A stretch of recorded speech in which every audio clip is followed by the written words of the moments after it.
And what I have learned is, especially through food, is that I don't care what political affiliation you are, what religious affiliation you are. It doesn't matter. The human body is an organism that needs to be fed.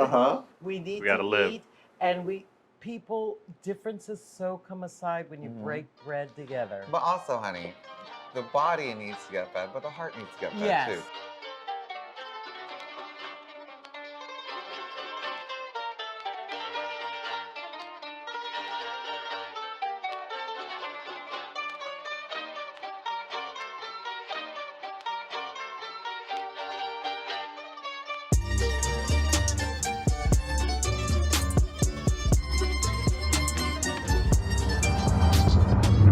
So it's time to eat. Yeah, so we're eating now. So you know, our style, these are our tools. Yep. So the first thing, I'm gonna give you some wet towel, just kind of peel off there, and we'll wipe away, Gladly, girl. darling. Here There you we go, chef. Thank you. Thank you. You know, we were in the Philippines, we just dip into the river. For real though. And put our hands in it. And I'm Paris. I'm born and raised in San Diego. But my parents are from Cavite City in the Philippines. Yeah. Caviteño. Caviteño, yeah. Love it. Yeah. So we're food people, honey. Oh, yes, you are. Well, I'm Lia. Obviously, of Lia's Lumpia. I am Spencer's mother. And like I say, I labored for him at birth, and I'm still laboring for him. But my mom had the first Filipino restaurant in San Diego County back in the 70s, early 70s. And we are from Mandaluyong, Rizal. Oh, okay. And if y'all know, sa labas, hindi sa loob. Yes. So oh, that's okay. what Yep, we there's are. a difference. Oh, We're that's so bringing cool. it in. Yeah, I'm Spencer. Obviously, it's my mom. I'm born and raised here in San Diego, but I grew up with my grandma and my mom raising me, and that's where I learned all my Filipino cooking. But yeah, born and raised here. I love working with my mom every day. Obviously, I named the company after her. And one of our top sellers is Lola's Lumpia, and it's named after my grandma. So small family business, and we're just trying to keep it going. Today we gave a little spread of everything. We have top sellers. This is called a kamayan, as you know. I love that. Yeah. It's the feast that we eat with our hands, the best tools. Yeah, so we do kamayans every other Sundays here. Cool. So it's our off-menu stuff, but today we kind of did a combination of on-menu and off-menu stuff. It's literally our top sellers. So we have Filipino smash burgers. We did little slider buns of them today. The King Hawaiian rolls with all beef patties, calamansi mayo and spicy mayo. So it's a little spicy, tangy type vibes. Another top seller is our Lola's Lumpia, of course, the big long jumbos. The Havana cigar. Yeah, that's what we're known for here. My peeps. My favorite stuff, or my favorite stuff on the menu is the calamansi wings. So it's Filipino lemon pepper. The red ones. No, the red ones are the spicy. So spicy sweet chili and our calamansi are our top wings. This one's made with Mad Dog 357, so super, super hot. Okay, I'm going to have to at least take a bite. Yeah, you can. We can do a little hot ones challenge towards the end. But it has to be during the end because, honey, the makeup. So we started off with cheering the burgers. Something very interesting. I told you my mother, his grandmother, had the first Filipino restaurant in San Diego. She was actually a lumpia wrapper manufacturer. Needed a storefront. As growing up, I never saw a party tray of lumpia walk out of there. Wait, wow. Because it was the lumpia wrappers they were making. There's wrappers going all day out. And then, what you saw flying out the door, hamburgers. They had the first In-N-Out style burger in 1970. And Spencer has a burger. Filipinos too. Right? Infiltrate. Filipino American. Like they're like, there's a business in that. Let me go and do it. And then Spencer's got a burger on his menu. I love that. It is just so connecting. Yeah, and I had no idea. I never saw any pictures of the restaurant or menus or anything because 1970s, so there was no Instagram, no social media.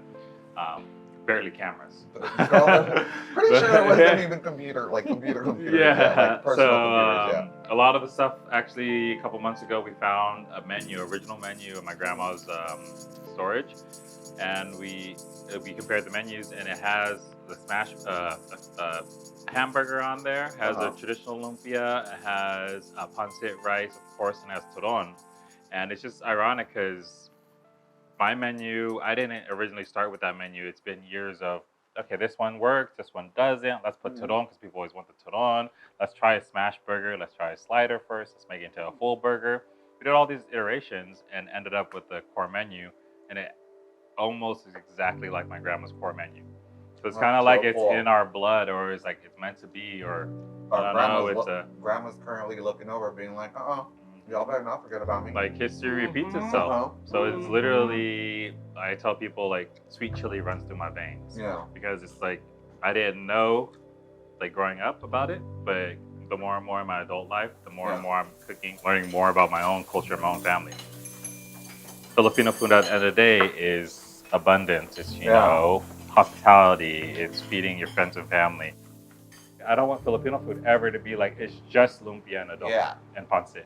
So that's why I was like, how can we make lumpia, because we started in festivals and markets and trying to be mobile, how can we make lumpia more modern, not just in the sense of people sales, can relate to but relatable. So going back to the mac and cheese lumpia, we did buffalo chicken lumpia, cheeseburger, pizza, carne asada fries. You know the flavors, you know where culture's coming from, but it's just combining it. And for me, the representation of Filipino food with the community here, people are starting to understand like lumpia. It's super hard. Traditionally, people think it's a dish, but I'm trying to tell people it's a vessel, like a taco or burrito. Well, speaking of which, though, then I feel like we have to cheers over we got it. The lumpia. Dun, dun, dun, dun, the Olympics! Light the torch. Light the torch. But really, though, guys, thank you for having me. This is freaking awesome. Like, it's that crunch. I'm telling you, it's that crunch. What's so nice is that we are part of a barrio here, and like when we had the Maui fires, we basically engaged you. So that's our barrio in Hawaii on Maui. We need to support our barrio there. So Spencer in 1 week put together a fundraiser for Maui, and they did iterations of Spam Musubi. So we had 15 iterations, and like Spencer did a Spam Musubi ice cream.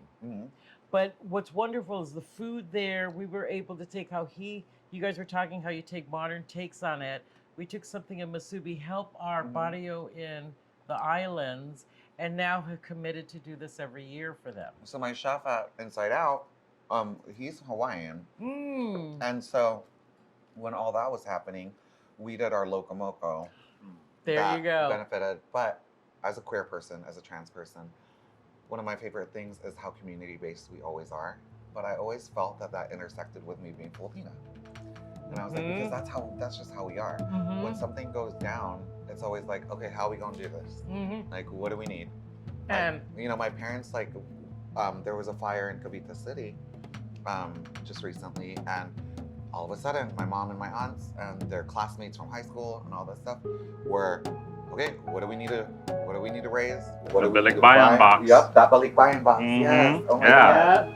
Yeah, but they were packing things up and raising money and sending help right away, and it always happens so seamlessly. It's like it's never like a no, you do it. No, you do it. It's like ingrained in the culture. It's just automatic. Like, okay, girl, here we go. And what I have learned is, especially through food, is that I don't care what political affiliation you are, what religious affiliation you are, it doesn't matter. The human body is an organism that needs to be fed. We need to live. eat, and differences so come aside when you break bread together. But also, honey, the body needs to get fed, but the heart needs to get fed too. People realize you can use that throughout your life. Like even just like when Spencer says we gotta roll 2,000 lumpias, they're due at 7 o'clock in the morning. It's just like, you know, you gotta get resilient. You know that there's gonna be an end game to this, and you just gotta go in there and do that. And I think that's I try to teach that to my children. It's like, I would always tell them, I'm the kid growing up. If there was a fight in school, I try to break up the fight. I don't stand there and I watch it. I go in those things. As you get older, you get more confidence. And what's so interesting is I always see it always comes back to food and gathering, because people are happy when they're together with this. And when you're hangry, you're hangry. and hangry goes away really fast on a kamayan. So it's just so joyful. But also, you know, because I feel as a culture we're very giving people. I think that being able to share, and let's say share food, but then we're also sharing our journeys, our stories, our experiences, our, you know, being able to share is always so healing and it's always so fulfilling.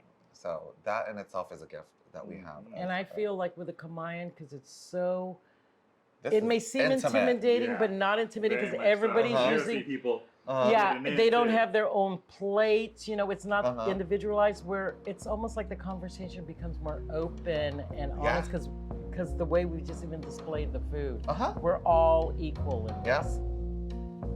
You know what I really honor and respect with my youngins here is that you guys really, really are, you know, we say the village, our space, whatever you want to call it, is you guys are not only preserving where everybody has to know where we come from. Yes.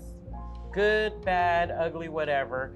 It's so good, but then you guys are respecting that we got to move forward in the future. And because we were becoming more of a melting pot, I like how you guys are holding on to tradition, but you're moving forward with time. And that's so important because I don't deposit a check when you take pictures of it. It scares the hell out of me. You guys do it. You know, we definitely have to be able to move with the times because we have to be accessible to the younger generation. And I still feel extremely young. Like I know that I started, but you know, like I still find myself making sure that like in my Hillcrest community, our LGBTQ community, I try to make sure that the younger generation of queer folks find their platforms as well. Yeah. It's not just my platform on what I think needs to be done, on what I think needs to be, you know, what we need to move forward with. It's theirs because it's going to be their world to live in here, honey. You know, no, all the way, all the way. But it's like because it's going to be their world to live in, so they have to be able to mold it for them as well. And then now on the business side comes with its sets of challenges, right? Of course. Yeah, that comes with it. But then put who I am as a trans person, as a queer person, on top of that, it kind of set off another layer of challenges. And then put another layer on that I'm from a minority. That set its own layer of challenges. Oh yeah. But I had checking off all the boxes. But I sat for a second and I was like, geez, this is just challenge and then challenge and then challenge and then challenge and then challenge. And I'm like, I sat there for a second and I was like, hold up. We now have to take what I perceived as my challenges and use it as my advantages. Yep. So me being a trans person is going to be my advantage. And you know what you'll find, you know, the old lady here. We think about these layers that you have to put into, but they ultimately, you find that they're beautiful layers, and what you're going to come out with is a perfect lasagna. You know, it goes back to food. But it is really, I like what you're doing because you're teaching the future that it's okay to be who you are and everybody has a place. And that, you know, I do hope that they, you know, can see from me that our challenges aren't going to be our hindrance. Our challenges are not going to be what drives us. We're going to take those challenges and then turn it around, you know, like, and I found so much light once I shifted my focus to that I was like, no, me being Filipina is going to be an advantage because so much Filipinos love to go to Inside Out, and Inside Out is a gay establishment, restaurant, bar situation, you know, but you have these aunties coming in and hanging out and taking pictures with all of our decorations and everything. Beautiful. And it's, so I was just like, no, like me being Filipina and having such a great community behind it, you know, because we hear Filipino, we're like, we're going. Yeah, like, you know?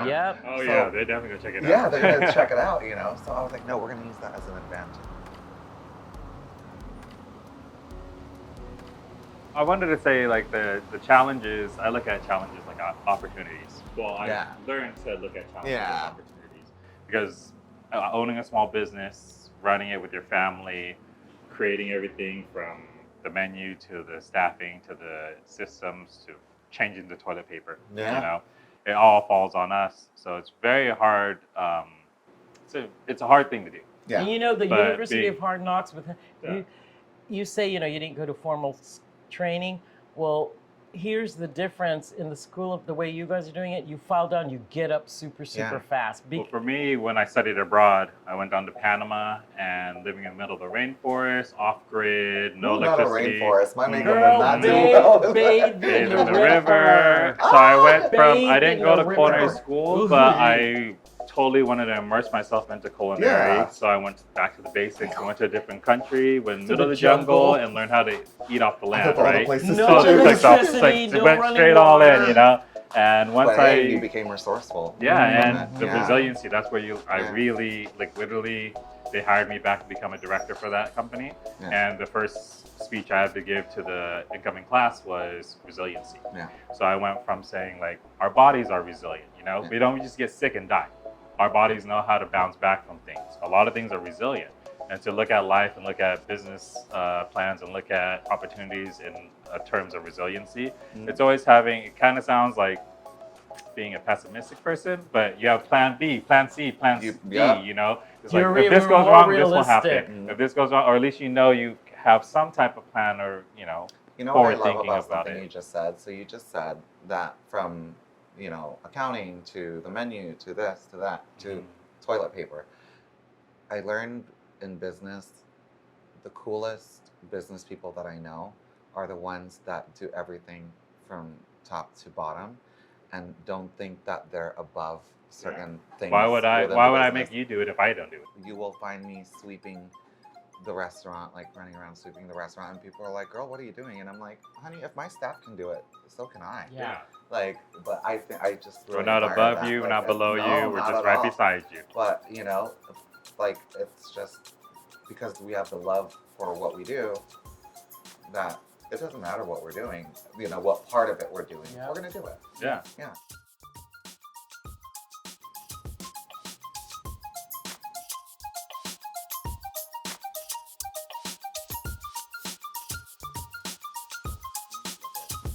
Here we go. We do it and we dig it. Longanisa, Okay. the pickled cucumber and I do tomato, wanna do all that in one. one. Okay, confession. Of all the kamayans we've done, this is the first time Spencer and I are sitting down and actually What? enjoying a kamayan. Oh, I feel Yeah. so honored. Just That's here. so cute. This is We're usually running around putting all the food down. Well, cheers. You have to enjoy it too. Cheers, Oh, let me everybody. get a burger. Let me get a burger. There you go. There we Wait, I go. need my chaser too. Mom, Oh, yeah. Got the chaser. What? Pickle, lumpia. Mm-hmm. For the Filipino smash burger, yeah? Cheers, everybody. Cheers, cheers, cheers.